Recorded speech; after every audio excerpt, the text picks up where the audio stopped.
बेलगांव सम्मेलन, ये कांग्रेस का सम्मेलन था।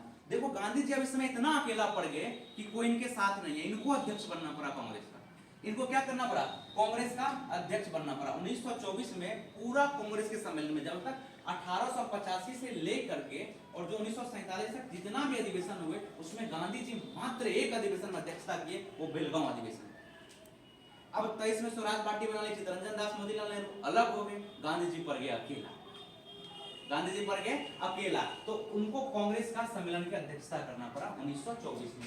1924 में ही एक समझौता होता है जिसको कहते हैं गांधी और दास समझौता, गांधी दास समझौता। ठीक है, इस समझौता में क्या होता है कि अब ना सीआर दास को, जिसको देश बंधु कहते हैं, सीआर दास और गांधी जी का ना तरीका अलग हो जाता है। ठीक है, मतलब क्या? मनभेद नहीं होता है, मतभेद होता है कि हम अलग तरीका से राजनीति करेंगे, अलग तरीका से अंग्रेज को भगाएंगे, और गांधी जी का रास्ता अलग होता है। ठीक है, तो ये दोनों समझौता करते हैं 1924 में। 1924 में ही बेलगांव अधिवेशन होता है। फिर आता है वर्ष 1925। 1925 में काकोरी कांड होता है, काकोरी रेल कांड। रेल का ना संपत्ति जा रहा था, पैसा उसा सोना चांदी सब जा रहा होता है। ठीक है, एक ये रोशन अख्तर थे, रोशन अख्तर, अशफाकुल्ला, ठीक है, ये सब चंद्रशेखर आजाद के ही साथ लोग थे। वो सब लोग प्लान बनाते हैं कि उस चीजों को लूट लें। तो काकोरी एक जगह है यूपी में, काकोरी जगह पर क्या करते हैं, ट्रेन से वो लोग सामान लूट लेते हैं। ठीक है, रोशन अख्तर, अशफाकुल्ला खां और सारे लोग रहते हैं, वो लूट लेते हैं। ठीक है, और वो लोग एचआरए पार्टी से संबंधित है, एचआरए, हिंदुस्तान रिपब्लिक एसोसिएशन। वो लोग क्रांतिकारी थे, अलग थे, वो लोग गरम दल के थे। ठीक है, हम मारेगा तू भी, हम मारेगा, अगर तू भी मारेगा तो हम भी मारेंगे। ठीक है, खून का बदला खून, ये सब वाले पार्टी संबंधित थे। इन्होंने क्या किया, 1925 में काकोरी रेलकांड हुआ, रेलकांड किया। इसका पार्टी का क्या नाम था? Hindustan Republic association. इसी पार्टी से संबंधित थे अशफाकुल्ला खां और रोशन अख्तर और कई लोग थे। 1925 में ये घटनाएं होती है। 1926 में भगत सिंह नौजवान सभा की स्थापना करते हैं, नौजवान सभा या भारतीय नौजवान पार्टी की स्थापना करते हैं 1926 में। कौन करते हैं? भगत सिंह। 1926 में नौजवान पार्टी की स्थापना करते हैं, नौजवान सभा के।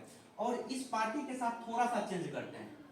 जैसे मान के चलो किसी पार्टी से किसी का मत अलग होता है तो पार्टी का नाम अलग हो जाता है ना। जैसे अभी रामविलास पासवान क्या किए हैं, उनके पार्टी के चिराग पासवान थे, एलजेपी कर दिया है रामविलास आर। ठीक है, और उनका उसका जो चच्चा है वो अलग पार्टी बना ली है। ठीक है, तो इसी प्रकार से ये क्या किए भगत सिंह, HSRA बना दिए party, Hindustan socialist Republic association. कुछ नहीं किए, बीच में सोशलिस्ट जोड़ दिए। ठीक है, भगत सिंह जितना क्रांतिकारी थे उतना पढ़े लिखे भी, भगत सिंह बेजोड़ थे। ठीक है, भगत सिंह अगर आज देश में रहते हैं, अभी रहते हैं ना, तो भारत का दशा कुछ और रहा। ठीक है, भगत सिंह जब फांसी पर चढ़ रहे थे तो उनसे जब पूछा गया कि अंतिम इच्छा क्या है, तो वो एक किताब पढ़ रहे थे लेनिन का या मार्क्स का, तो वो कहे कि 4 पेज बचा है, इसको खत्म करने दीजिए, उसके बाद फांसी पे लटका है। तो इतना, अगर सोशलिस्ट शब्द जो है, सोशलिस्ट मतलब समाजवादी होता है, समाजवादी का मतलब होता है जैसे समाजवादी पार्टी है, जो भी कुछ है, ठीक है, समाजवादी मतलब समाज में सभी को बराबर का अधिकार देना। ठीक है, तो इन्होंने पार्टी बनाया हिंदुस्तान सोशलिस्ट रिपब्लिक एसोसिएशन। कौन बनाए? भगत सिंह। 1926 में क्या किए, नौजवान सभा की स्थापना की। ये सभी क्रांतिकारी गतिविधियां हो रही थी। अब क्या था, अंग्रेज जो था भारतीयों के लिए नियम बनाने के लिए, भारत के लिए नियम बनाने के लिए एक कमेटी का गठन किया जिसका नाम था Simon committee, Simon commission. Simon commission ये गठन किया कहां? लंदन में। इसमें कितने लोग थे? 7, और 7 लोग अंग्रेज थे, इसीलिए इसको व्हाइट मैन कमीशन कहा गया। साइमन कमीशन कौन सा कमीशन कहा गया? White man commission. कब गठन किया? 1927 में। ठीक है, और इसमें कितने लोग थे?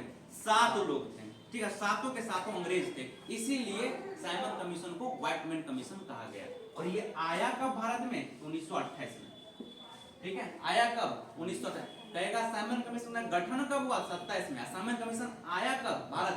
तो 28 में साइमन कमीशन भारत आया। साइमन कमीशन जब आया तो साइमन कमीशन में चूंकि भारतीय लोग नहीं थे, अब भारत के लिए ही कानून बना था, ये तो बड़ा गड़बड़ बात हो गया ना, भारत के लोग के लिए कानून बना, भारतीय ही नहीं है। ठीक है, तो फिर गो बैक साइमन का नारा दिया गया। लाहौर में Lala Lajpat Rai go back Simon commission का नारा दे रहे थे। वही जगह पे सॉन्डर्स था, सॉन्डर्स वहां का क्या था? अधिकारी था, गवर्नर था। लाठी चार्ज करवा दिया। गहरी लाठी आघात होने के कारण लाला लाजपत राय की 1928 में अक्टूबर में मृत्यु हो जाती है। ठीक है, वही सॉन्डर्स को बाद में भगत सिंह, ठीक है, वही सॉन्डर्स के बाद भगत सिंह हत्या करते हैं, क्योंकि भगत सिंह बहुत आहत होते हैं कि भाई लाठी चार्ज से लाजपत राय की मृत्यु हो जाती है। ठीक है, तो बाद में 1929 में सॉन्डर्स को भगत सिंह हत्या कर देते हैं। ठीक है, तो 1928 में क्या हुआ, साइमन कमीशन भारत आया। 1929 में, ठीक है, 1929 में पूर्ण स्वराज की मांग होती है, पूर्ण स्वराज की मांग होती है जेल नेहरू के द्वारा। ठीक है, अगले क्लास में बताएंगे पूर्ण स्वराज क्या होता है, इसको बताने में थोड़ा टाइम लगेगा।